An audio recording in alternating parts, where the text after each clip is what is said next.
Burkina Faso just put a number on the table that nobody in the Sahel has dared to write before. $64 billion. Not from the World Bank. Not from Paris or Washington. From itself. On March 9, 2026, the government of Captain Ibrahim Traoré officially launched the National Development Plan, known locally as the PND, covering 2026 through 2030. The cabinet had quietly adopted it back in late January, but the public unveiling in Ouagadougou was where the scale of the ambition became clear. 36 trillion, 190 billion CFA francs. That converts to roughly $64 billion spread across 5 years.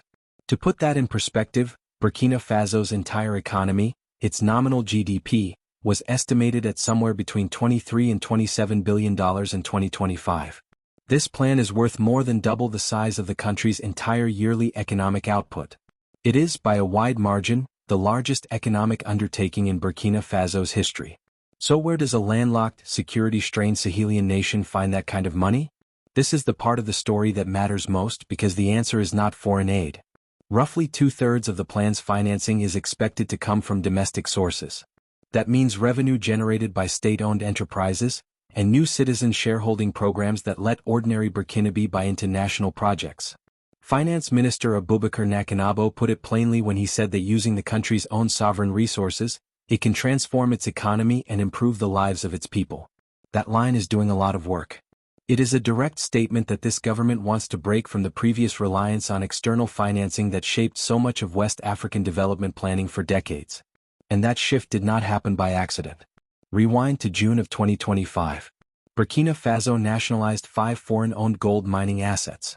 Gold is the country's single largest export, and when global prices rallied, the state was suddenly sitting on a much larger share of that revenue than it had access to before.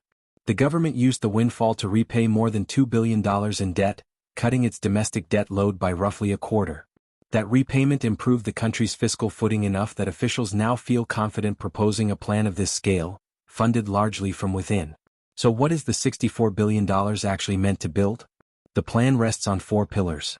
The first is security and social cohesion, which in practical terms means regaining full control of national territory.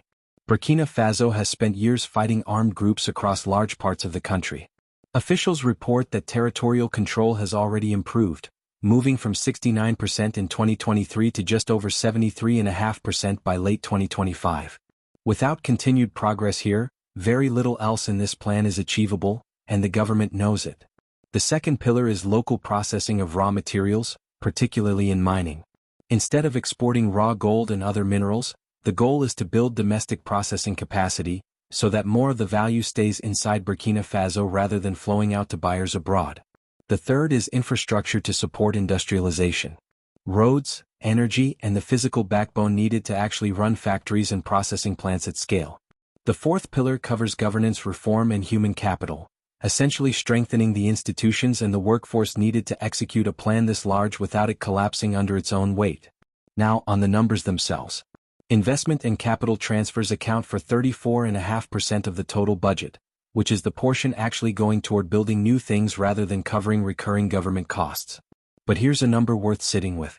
30.3% of the plan's total cost still needs additional financing that hasn't been secured yet. Nearly a third of a $64 billion plan is, as of launch, an open question. That gap is exactly why economists outside the government are urging caution.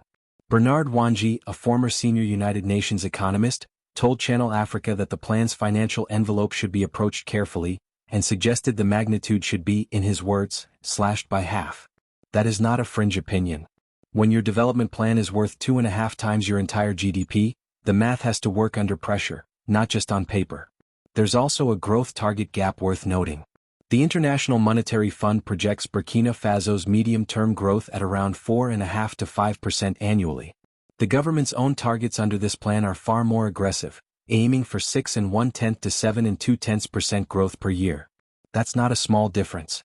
It's the gap between cautious international forecasting and a government betting heavily on its own execution. And underneath all of it sits the security variable. Roughly $22 billion of this plan is earmarked as an investment pool for the industrial and infrastructure ambitions. If the security situation deteriorates significantly during these 5 years, that money could get pulled straight back into defense spending, and the economic transformation pillars would be the ones that suffer. If the plan does hit its targets, the payoff on paper is significant. Officials project the extreme poverty rate could fall to 16.4% by 2030, down from where it stands today. That would represent a real shift in living standards for a country of roughly 23 million people, the large majority of whom still depend on agriculture. Step back and look at what this plan actually represents beyond the balance sheet. This is a government explicitly rejecting the old external financing model that has shaped so much of the continent's development for the past half-century, and betting instead on nationalized resources, domestic revenue, and citizen investment to fund its own transformation. Whether that bet pays off depends on two things happening at once: holding the security gains already made, and actually closing that 30% financing gap without leaning back on the very foreign capital this plan was designed to move away from. Either way, Burkina Faso has just set a marker for what homegrown, sovereignty-driven development can look like in the Sahel. The next 5 years will show whether the rest of the region is watching a blueprint or a cautionary tale.